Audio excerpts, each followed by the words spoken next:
जय Hind. Hope study में आपका स्वागत है। इस वीडियो में हम हिस्ट्री के प्रमुख स्थलों को देखेंगे। पूर्व पाषाण कालीन प्रमुख स्थल, मध्य पाषाण कालीन प्रमुख स्थल और नव पाषाण कालीन प्रमुख स्थलों को देखेंगे।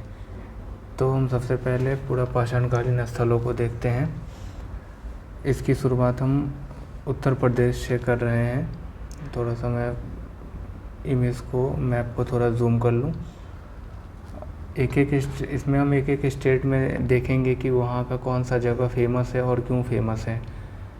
तो उत्तर प्रदेश की अगर हम बात करें तो उत्तर प्रदेश में बेलन घाटी से हमें पालतू पशुओं के अवशेष प्राप्त हुए हैं, और ये बेलन घाटी जो है ये उत्तर प्रदेश के मिर्ज़ापुर में अवस्थित है। यहाँ से हमें पालतू पशुओं के अवशेष प्राप्त हुए हैं।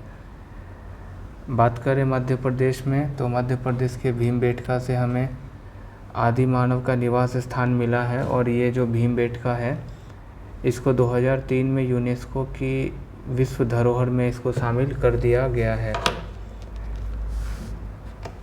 अगर हम भीमबेटका के बारे में थोड़ा और जानना चाहें तो ये शैल चित्रकारी का जो है एकमात्र उदाहरण है। और इसके बाद हम देखते हैं मध्य प्रदेश के नर्मदा घाटी को। नर्मदा घाटी से हमें भारत में मानव अवशेष के प्राचीनतम साक्ष्य मिले हैं। कहाँ से? तो मध्य प्रदेश के नर्मदा घाटी से। उसके नीचे उतरेंगे तो महाराष्ट्र मिलेगा। महाराष्ट्र के नेवासा से हमें हैंड एक्स और खुरचनी मिली है। और महाराष्ट्र में ही एक प्राग नवपाषाण कालीन बहुत ही महत्वपूर्ण जगह है जिसका नाम है पाटन। ठीक है, तो ये कुछ जगह है जो फेमस है और ये बार बार एग्ज़ाम में पूछे जाते हैं। और यहाँ पे हमने पूर्व पाषाण कालीन के प्रमुख स्थलों को देख लिया है। अब हम आगे चलते हैं, मध्य पाषाण कालीन स्थल को देखने का हम प्रयास करेंगे। मध्य पाषाण कालीन स्थल में हम देखें तो सर्वाधिक जो स्थल मिले हैं वो मिले हैं उत्तर प्रदेश से। उत्तर प्रदेश में जो महत्वपूर्ण स्थान है उसको हम बारी बारी से देखते हैं। पहला है लेखैया। एक चीज़ ध्यान रखेंगे कि जो भी जगह है वो हर एक जगह इम्पोर्टेंट नहीं है। आपको भी पता है कि ऐतिहासिक जो अवशेष है वो हमें बहुत सारे प्राप्त हुए हैं हमारे देश में। तो कुछ जगह है जिसकी कुछ विशेषताएं हैं। ठीक है, तो हम उन विशेषताओं को देखेंगे। पहला यूपी में जो है लेखैया है, दूसरा बगाई खोर और तीसरा महदहा। महदहा में जो महदहा की विशेषता है वो ये विशेषता है कि महदहा से जो है युगल समाधि के साक्ष्य मिले हैं।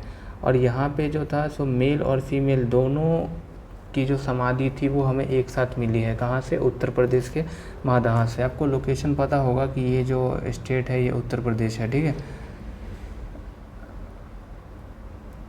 अगला देखेंगे सराय नाहर राय। सराय नाहर राय से हमें प्रथम मानव के अस्थि पंजर प्राप्त हुए हैं। अगला महत्वपूर्ण स्थल उत्तर प्रदेश का है दमदमा और चौपानी मांडो। अब हम बात करें राजस्थान की। आपको पता होगा मैप में कि ये जो स्टेट है ये राजस्थान है।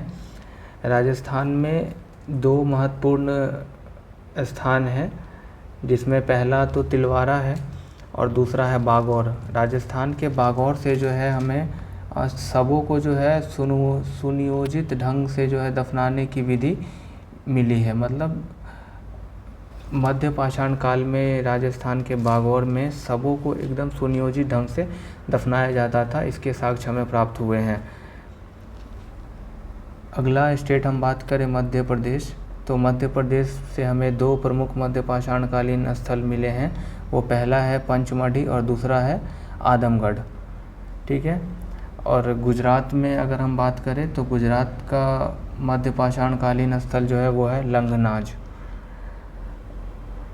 अगर दक्षिण भारत में देखें तो एक प्रमुख स्थल है जो कि तमिलनाडु में है जिसका नाम है टेरी। तो यहाँ पे हमने मध्य पाषाण कालीन जो भी महत्वपूर्ण स्थल है उसको देख लिया है। और अब जो है हम देखते हैं नव पाषाण कालीन कुछ प्रमुख स्थलों को।